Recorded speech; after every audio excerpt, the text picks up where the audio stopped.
Bismillahirrahmanirrahim. Assalamualaikum warahmatullahi wabarakatuh. Nama saya Sulastri Tumulo. Saya mahasiswa dari IAIN Sultan Amai Gorontalo. Baiklah, di sini saya akan memenuhi tugas mata kuliah permasalahan dan intervensi anak usia dini. Baiklah, di sini saya akan menjelaskan tentang bermain peran makro. Dalam bermain peran makro, anak-anak belajar menjadi sutradara atau dalang, memainkan boneka dan mainan berukuran kecil seperti rumah-rumahan, kursi sofa mini, tempat tidur mini, seperti bermain boneka Barbie. Biasanya mereka akan menciptakan permainan sendiri. Selanjutnya,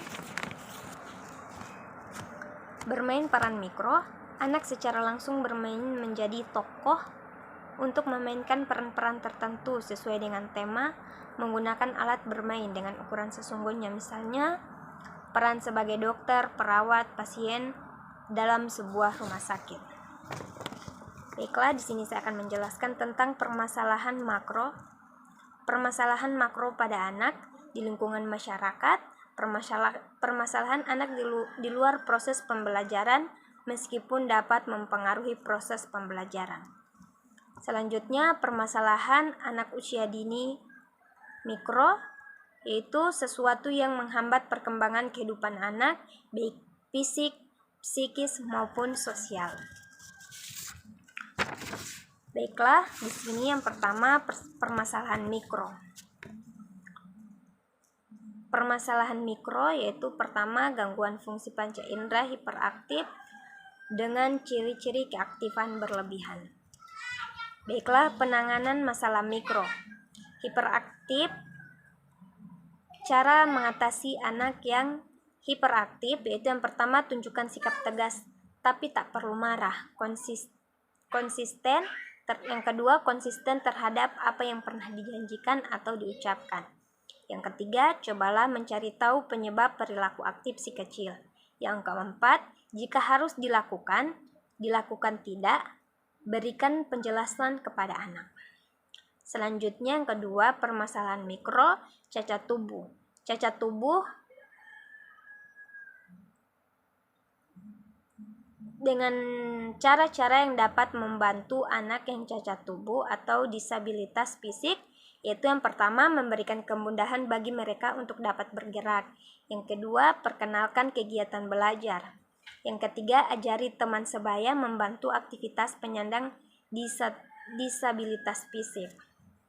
Selanjutnya, permasalahan pada anak yang obesitas, yaitu cara kita membatasi asupan makan pada anak, yaitu dengan cara yang pertama, makan teratur 3 kali sehari dengan cemilan buah potong 1-2 kali sehari dan harus mengurangi makan yang manis. Yang kedua, hanya boleh minum air putih di antara waktu makan.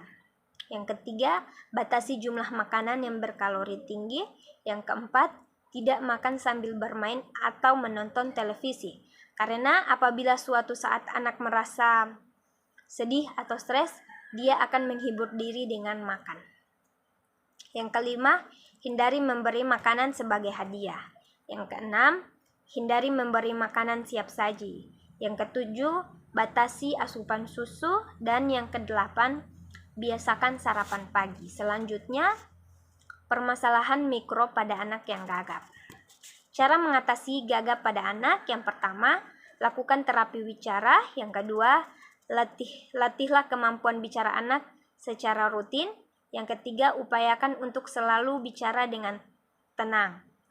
Yang keempat, hindari perkataan tertentu. Yang kelima, ajaklah anak membaca. Selanjutnya, permasalahan mikro pada anak yang kidal. Cara menghadapi anak yang kidal itu yang pertama, tidak memaksakan kehendak. Yang kedua, membesarkan hati si kecil. Yang ketiga, mendukung si kecil. Baiklah, di sini selanjutnya permasalahan makro. Adapun beberapa orang anak yang belum mampu untuk bermain peran, akan tetapi metode permainan peran makro dapat meningkatkan perkembangan sosial anak. Baiklah, misalnya